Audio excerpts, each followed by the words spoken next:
This area used to be covered in plants and had plenty of running water, but because of the bison's impact, it's more of a mud hole. While this garden is still a work in progress, you'll be able to see at their grand opening at the end of the month. This house to my left, a solar-paneled house provided by Arizona State University. Bison were brought to the Grand Canyon in the early 1900s to a wildlife viewing area, but when they weren't useful, they were left to roam. President Donald Trump is firing back at Arizona's Senator Jeff Flake. A short time ago at the White House, Trump faced cameras for the first time since Flake launched a blistering attack on the president on the Senate floor. Youth on Their Own says they have served more than 1,000 of the almost 6,000 homeless and runaway youths in Pima County in Tucson, and students in the program are grateful. In the tropics, Hurricane Maria has rapidly strengthened in the last 24 hours as it takes aim at Puerto Rico and islands already left in ruins by Hurricane Irma. Less than 2 hours ago, Senator Susan Collins says she will also vote no, which could kill the bill. Drew Marine, Cronkite News. Some 200 miles from the south rim of the Grand Canyon, a trek through a thick forest of fallen trees and muddy trails with biologist Brandon Holton leads to a landscape of meadows, devoid of vegetation and depleted of water sources. Out here, you just have, our meadows are just overgrazed to the point where, you know, our grass is this high. Overgrazed by these behemoths. Colorado City. Up to 1,400-pound bison grazing to ensure their own survival, but at the same time threatening the future of other wildlife inside the Kaibab National Forest. This area used to be covered in plants and had plenty of running water, but because of the bison's impact, it's more of a mud hole. And now it's affecting animals like deer and bats. And when they come here, they can't access this water. They need, you know, ponded type water in order to drink, in order to come down and glean the water surface and drink. Here, we don't have that condition anymore. So the National Park Service is planning to recruit gun-toting volunteers to help cull the herd from about 600 to 200, rather than watch the number of bison triple in size over the next 10 years. I'm a little bit upset that there was this decision to only plan for the shorter term. Conservationists are disheartened that hunting is the first option being deployed.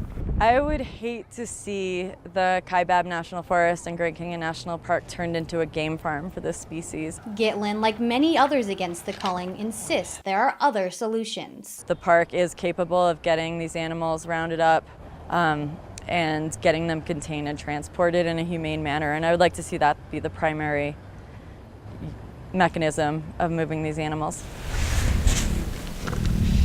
That's sort of a struggle that the National Park Service has, I would say, is how best to manage all resources within the park. One resource being the bison, one resource being water, one resource being vegetation. While the culling hasn't happened quite yet, the federal government is hoping to reduce the number of bison as soon as possible and see some positive results in the park. Right now we're focusing on the short term, but we will continue to look long term as well as we study what happens with this initial herd reduction. In the meantime, these bison will continue to leave their mark on the area. We just picked up the bison trail right through here and then got to this point and spooked a small herd right through the woods here. This herd can call the North Rim their home for now, roaming the forests and meadows until the end of the year. Originally, protesters came out to plead to Senator McCain to help. While outside McCain's Phoenix office, word came that he would vote no. But Senator Flake also came out on Friday supporting it. Two senators, including Senator McCain, have announced opposition to it. I just wanted to say that I'm still in favor of it. I hope that we can get it across the finish line. But as the day went on, it became less about protesting and more about sharing how the Graham-Cassidy bill would impact their daily lives. I got a letter of medical necessity stating that I literally cannot use the other catheters. My insurance refuses to give me the catheters until I can get 2 UTIs.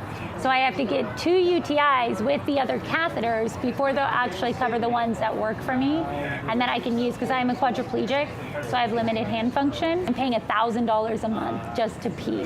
I rely heavily on Medicaid for services like caregiving hours and stuff like that, and if the state was to switch to block grants for funding, eventually there'll be cuts to my services, which would make more burden on my parents who work full-time to be able to take care of me and eventually overwhelm them to make me have to resort to living in a nursing home because I don't have any other option. Protesters stressed that the bill can impact everyone. I think everyone needs to understand that you can be walking across the street and be hit by a car and have the reality of needing medical care.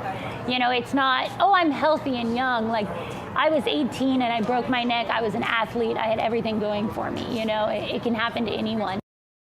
Backlash isn't anything Senator Jeff Flake hasn't taken before, especially for his views on the most controversial issues. And one of the topics that earns him critics is his opposition to the American Health Care Act. Flake says that repealing Obamacare is in the best interest of Arizonans, and that as a Republican, he is trying his best to offer a different plan. The state of Arizona has been ground zero for the failure of the Obamacare exchange. In every county in Arizona, a family of 4 is paying more for their health care premium than they are for their mortgage. He's not the only one who received cheers and jeers on that subject. So did Republican Congressman Andy Biggs from District 5. We've been working on the Obamacare repeal as promised.